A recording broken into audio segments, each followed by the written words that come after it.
Warner Brothers Discovery is being sued for inflating HBO Max subscriber numbers by a whopping 10 million users.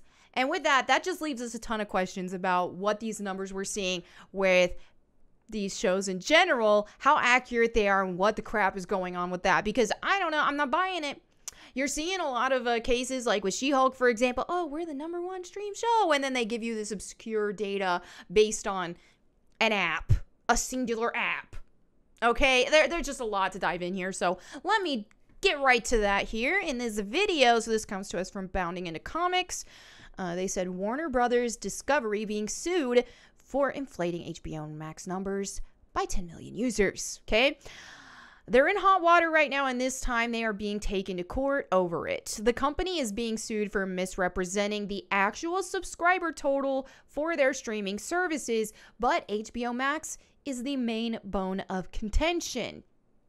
According to a class action complaint filed by Collinsville, Illinois, Police Pension Board, on behalf of their pension fund, Warner Brothers Discovery wasn't honest about real and active HBO Max subscribers, a tally that was off by 10 million.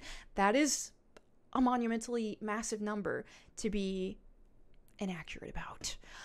Though this information is out there and was reported before the merger, the plaintiff's filing argues that they were misled about the linear subscribers or the people who were signed up automatically because they already had HBO as a premium on their cable package.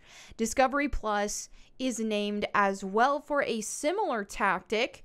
Employed in 2021, the service had a count of 20 million total subscribers, even though you have to be a paying customer to be one. The complaint alleges Verizon customers signed up for 12 months as a perk were added into the math. This is so funny because I was a part of that campaign. Like not totally a part of that campaign, but I was an influencer. I had an influencer role in that. When was that? Like 2021. Okay, so last year, I did a sponsored campaign with Verizon for their internet service, and I do remember that they did have a free Discovery Plus trial when you sign up. So now that I'm seeing this, that's kind of hilarious that affected some of these skewed numbers. Wow, that's funny. All right, so HBO Max had approximately 69.4 million global subscribers as of September 30th, 2021, but that includes receiving access through bundled services with affiliates and wholesale subscribers that may not have signed in. Okay, that was under AT&T's Warner Media regime, which means Discovery and CEO David Zaslav, who is named as a defendant, inherited this mess. But the court filing contends he knew this information well before the merger was finalized this year. This adverse information was known or knowable to Discovery and the individual defendants prior to March 11th, 2022 shareholder vote, as they would have, or at a minimum should have, been part of due diligence for the merger, the document says. Okay, for example, defendants acknowledged after the merger that Warner Media's HBO Max streaming business had a high churn rate that made the business not viable unless the churn rate was reversed. It continues, Warner Media's profligate spending on content was noted as their churn rate was deemed unacceptable. Numerous times, the complaint reiterates that the former entity had no consideration for cost or profit. The sale to Discovery then came as a sort of ray of hope at first, with the promise of a reversal.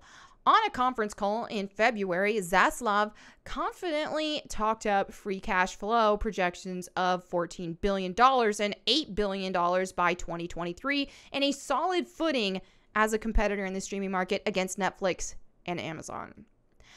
We're going to be generating $8 billion or more in free cash flow, so we have plenty of money to spend. That already assumes that we're going to spend more money on content. He said, we're quite confident in the numbers that we've given you. He also had nice things to say about CNN and its resources, although the cost-saving guillotine later fell on the failed CNN Plus venture. And my gosh, talk about a massive failure that was. The Collinsville Police Pension Board, a Discovery shareholder, believes they were hoodwinked when they were told to trade their Discovery stock for shares of Warner Brothers Discovery common stock before any of the above information was disclosed to them. I think it's a fair argument. As it came to light, Warner Brothers Discovery was cutting costs, canceling movies, and removing programs from their streaming library over the last few months, while their stock price tumbled to around $11 a share from about $24 after April 11th. Making matters worse, AT&T reported Warner Media's operating income dropped 32.7% year over year to $1.3 billion, and year over year free cash flow fell by $2.6 billion. All right, so this is a lot going on here. As it came to light, I already said they were cutting costs. In an April conference call after the merger was complete, Gunnar Wiedenfeld admitted that quarter one, Warner earnings and cash flow were less than he expected. So as we see, they feel like they were bamboozled in this kind of situation. This almost is bringing me back to, even though it's just a different matter, but it's similar in the fact that when you look at Elon Musk trying to buy Twitter and Twitter's, the amount of bots that they have being absolutely insane and ridiculous here. Okay, so it just would make that purchase for him not worth it. Okay, this leaves me with a ton of questions in general, and when you really unpack everything that's going on, the only reason why Warner Brothers Discovery is even being punished for this in any capacity or being exposed for this is because of the business dealings involved, right? So let's think of an example, and like in this case, it says Disney and Amazon might be sweating bullets in this comment here.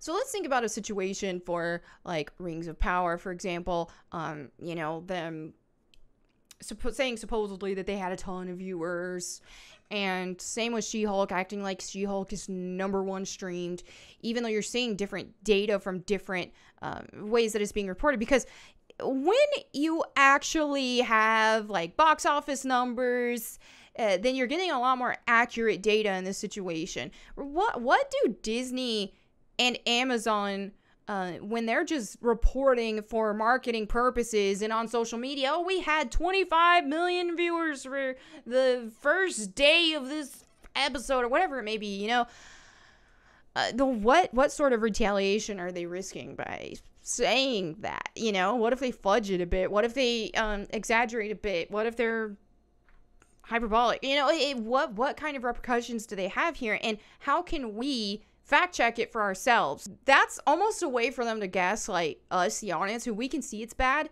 We can see Rings of Power is genuinely terrible, pretty objectively terrible with writing, among many other things, and same thing with She-Hulk, just awful. All right, not good.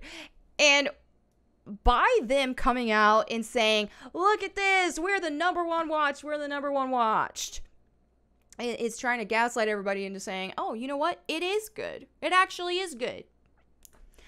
Because they don't like a lot of the social commentary channels, the entertainment commentary channels. They don't like it that when they push out their reviews on that. Like, some of these are getting a lot of views and a lot of people agreeing with them.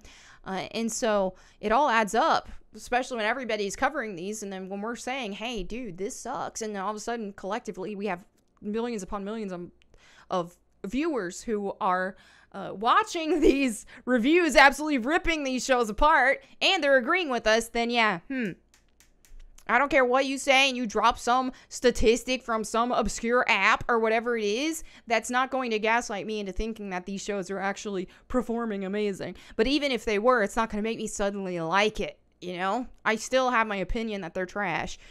So this is where we're at. I definitely wouldn't trust anything these corporations say, and there are some different external reportings that I would take more serious in that kind of situation. But even then, you just don't know. When it comes to reporting this kind of data, you don't know who all is being buyed out. You don't know who all is affiliated with who. I just don't. I just take it with a grain of salt whenever I see this is the data. This is how many people are watching. Well, I have no way of fact checking that for myself, so who knows? Anyway, so there you have it for today's video. Let me know what you think in the comments below. I will catch you next time, and in the meantime, go boom.